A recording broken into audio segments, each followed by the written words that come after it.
Hello friends, welcome to learn with S2।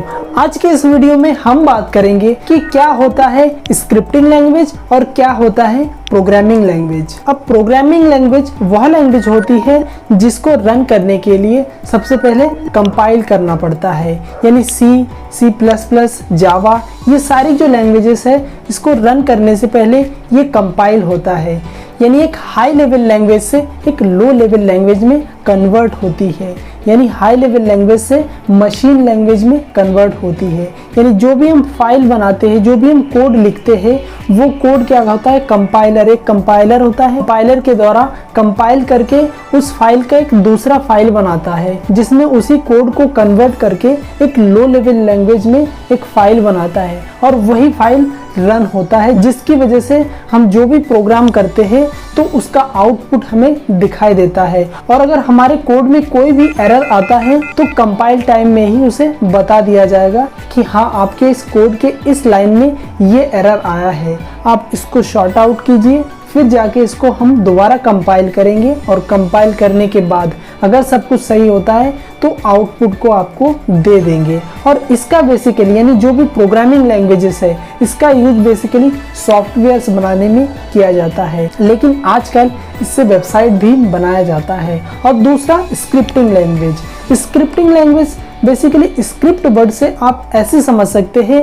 कि script मतलब जो भी कोई भी स्क्रिप्ट बनता है उसको बनाने के लिए। अब इसको एक एग्जांपल के माध्यम से समझते हैं। अब जैसे मुझे एक गाना लिखना है, मान लिया मुझे 4-5 लाइन का एक गाना लिखना है, तो एक गाने में क्या होता है कि और भी जितनी 2-3 लैंग्वेजेस जैसे पंजाबी हो गया, हिंदी हो गया, उर्दू हो गया, इंग्लिश के भी कुछ वर्ड्स लिए जाते हैं और लेके एक स्क्रिप्ट बनाते हैं।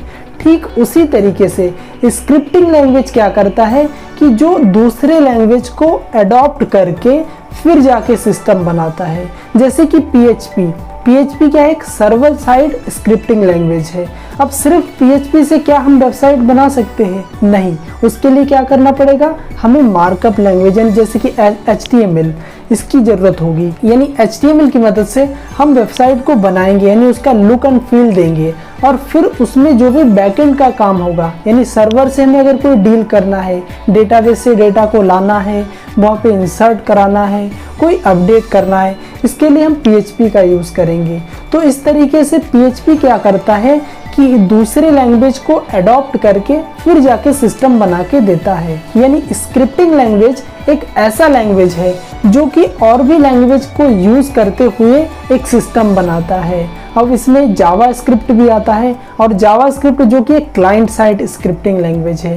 यानी हम जब भी वेबसाइट बनाते हैं उसमें जावा स्क्रिप्ट क्या करता है, वो भी दूसरे लैंग्वेज को अडॉप्ट करके फिर जाके वेबसाइट पे लॉजिक लगाता है। अब जैसे हमारा वेबसाइट है, उसमें कोई भी मान लिया एक बटन है, उस बटन के क्लिक पे क्या टास्क परफॉर्म होगा, ये हम जावा स्क्रिप्ट के थ्रू डिफाइन करते हैं। लेकिन जो हमारा बटन बना हुआ है वो किससे बना है, वो HTML से बनाया गया है। उसमें CSS उसके एक लुक एंड फील को देता है, लेकिन उसमें जो भी लॉजिक है वो हम जावा स्क्रिप्ट से लिखते हैं। लेकिन आज के टाइम पे जावा स्क्रिप्ट इतना ज़्यादा पॉपुलर हो गया है कि आप इससे सॉफ्टवेयर भी बना सकते हैं, वेब एप्लीकेशन भी बना सकते हैं। इसके बैकएंड के लॉजिक को लगाने के लिए आप इससे सर्वर साइड स्क्रिप्टिंग भी कर सकते हैं। सो गाइस, उम्मीद करता हूँ कि स्क्रिप्टिंग और प्रोग्रामिंग लैंग्वेज को आप अच्छे से समझ पाए होंगे।